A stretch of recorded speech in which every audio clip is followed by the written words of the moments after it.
Hi friends, today we will discuss about data handling and visualization 5th semester beta degree examination June 2024-2019 scheme question paper part B. So in previous video already I uploaded all the answers of part A. So today we will discuss about part B. So you have to answer one full question from each module. Each question carries 40 marks.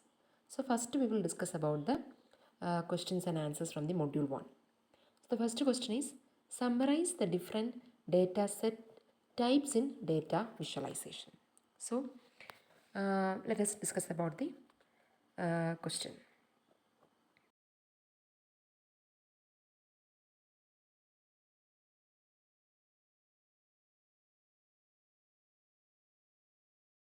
You have to represent the categories or groups.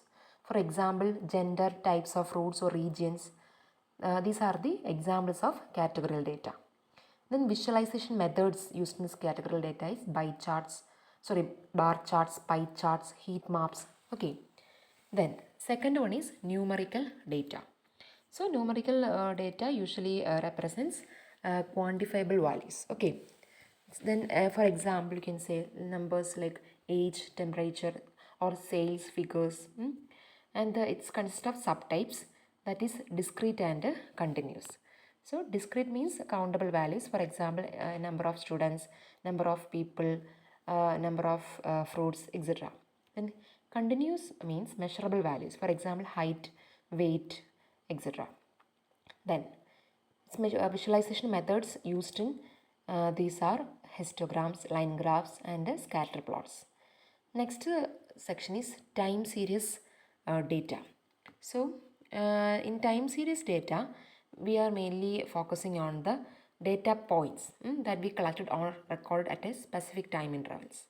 For example, you can say stock prices, temperature over time, and the methods, visualization methods that we use to show these data are line charts, area charts, geospatial, line charts, area charts, and all. Okay. The next type is geospatial data. So, as the name itself, from the name itself, we will get the definition, that is data that has a geographic component. Common examples of this geospatial data are locations, routes, or demographic data by region. The methods used for geospatial data are maps, chloropleth maps, etc. Then next is text data. Text data means unstructured data derived from a text sources. Okay, this type of data does not have a proper structure. And we can say the social media posters, reviews are some of the examples of text data. Then the visualization methods used for text data are word clouds, sentiment analysis graphs, and all, and so on. Next one is multivariate data. From the name itself, we can get the definition, that is data with multiple variables. So, for survey responses with various attributes are used as an example of multivariate data.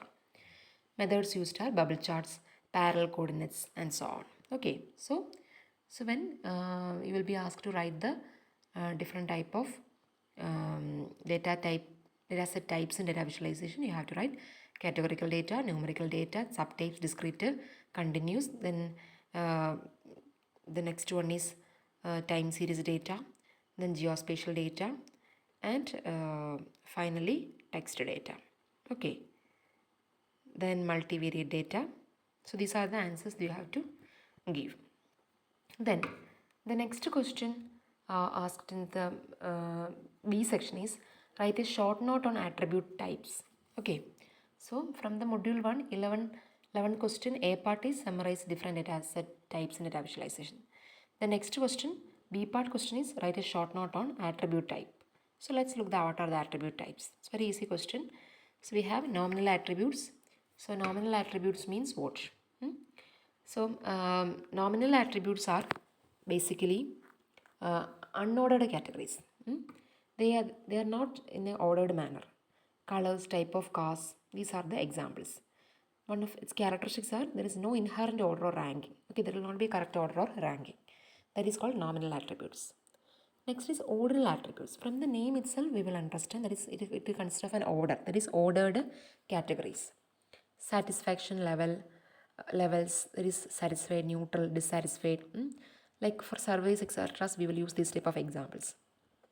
So the definition is that it has a clear order, and there will be a difference between levels are not quantifiable. Next is interval attributes. That means the numerical scales with the equal intervals. There will be equal intervals. That examples are temperature in Celsius, IQ scores, and all. Characters, no true 0 point. Example, 0 degrees Celsius does not mean no temperature. Okay, so this type of attributes are called interval attribute. That means we will give numerical scales with the equal intervals. Next one is ratio attributes. Ratio attributes means definition is numeric scales with a true 0. For example, weight, height, sales, revenue, and so on. Characteristics means allows for comparison of magnitude. For example, 10 kg is twice as heavy as 5 kg. Mainly we are used for this type of attributes are used for the comparison. As we all know, the ratios are used to show the comparisons. So these are the types of attributes. So the second B part from the 11th question is attribute types. Basically nominal attributes, ordered categories, interval attributes, and ratio attributes. You have to write the definition, examples, and their characteristics. Okay, so this question consists of 14 marks. The next question from that module 1 is different validation approaches. So the next question from that same module is about explain about different validation approaches. You have to explain that with a need diagram. That question consists of 10 mark. Okay, the question A part consists of 10 mark. So let's look what are the different validation approaches. Okay, so validation approaches. We have data validation, model validation, process validation. Okay, so data validation means that is mainly used to ensure the data accuracy and quality before processing. The methods used are type checks, range checks, format checks, and so on. Model validation means it is mainly used to assess the performance and reliability of predictive models. This consists of cross-validation, hold-out validation, bootstrapping. Process used here is validation. Okay, that is called a model validation. Next is process validation. Process validation is used to verify that process used in data collection and analysis are effective and more efficient. So, methods usually used is SOP reviews, compliance checks. These are the methods used. So, there is a small diagram given here. You can use that. Plain text, copy code, then validation.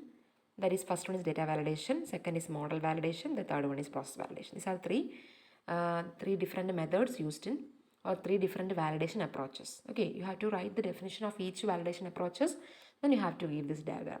Then you will get 10 mark. Okay, diagrams is very important. Then if you want to explain more about this, each validation approaches, you can write more so that you can score much more marks. Okay. Then the next question, B part. The B part question asked here, list the threats to validate each of the levels. Okay, so you have to answer the threats to validate each of the levels. So that question consists of 4 marks only. So let's look what's the answer. So the basically model validation threats means overfitting. First one is overfitting. That means first one is data validation threats. Okay, data validation threats is the first one, inaccurate data entry. That means if some errors that is caused due to some humans or people or system bugs, this can lead to incorrect data being collected. So that is inaccurate data entry. So that is the first threat. Next one is outdated data. Outdated data means we are using old data that may not reflect current realities. Okay, that data that we are using is not correct. We are not using the latest or correct data. So that is called outdated data. Then, so this belongs to data validation threats. Next is model validation threats. That means first one is overfitting. That means sometimes a model may perform well on training data but poorly on unseen data. While training it may process very well but poorly on unseen data. Okay. Then data leakage. That means inadvertently we are using tested data in the training process and that can lead to overly optimistic performance metrics. So that is called data leakage. This is about model validation threats are two types, overfitting and data leakage. The next one is process validation threats. That is non-compliance, then insufficient documentation. Okay, non-compliance means we are failing to follow established protocols that may lead to flawed process. We will not be able to follow the protocols or rules in a correct way, and that may lead to crash or flawed process. Then insufficient documentation. So if you're not giving lack of clear records, that can cause many misunderstandings and can also cause errors mainly during the validation time. Okay, that is called insufficient documentation. So basically we will have three type of threats: data validation threats, model validation threats, and process validation threats. In data validation threats, we will have two types: inaccurate data entry, outdated data. Inaccurate data entry means the errors that caused due to human system bugs, and that can lead to incorrect data being collected. Outdated data means when you are using old data that may not reflect current realities. Then model validation threats means overfitting and data leakage. Okay, then process validation threats means non-compliance and insufficient documentation. So these are the threats. So you can answer either you can answer 11th question or 12th question from the module 1, but you have to answer the full question. And while you are answering that, you have to answer the full question from a module.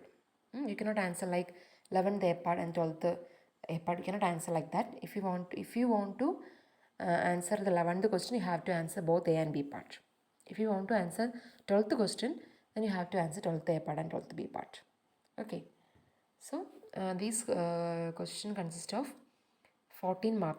Each module questions carry 40 marks, and 11th question A part consists of, let's look, 11th question A part consists of 8 mark and B part consists of 6 mark. 12th question A part consists of 10 mark and B part consists of 4 marks. So this is very important questions. First one is summarize different data set types in data visualization and write a short note on attribute types. 12th question, explain about different validation approaches with a need diagram. Then list threads to validate each of the levels.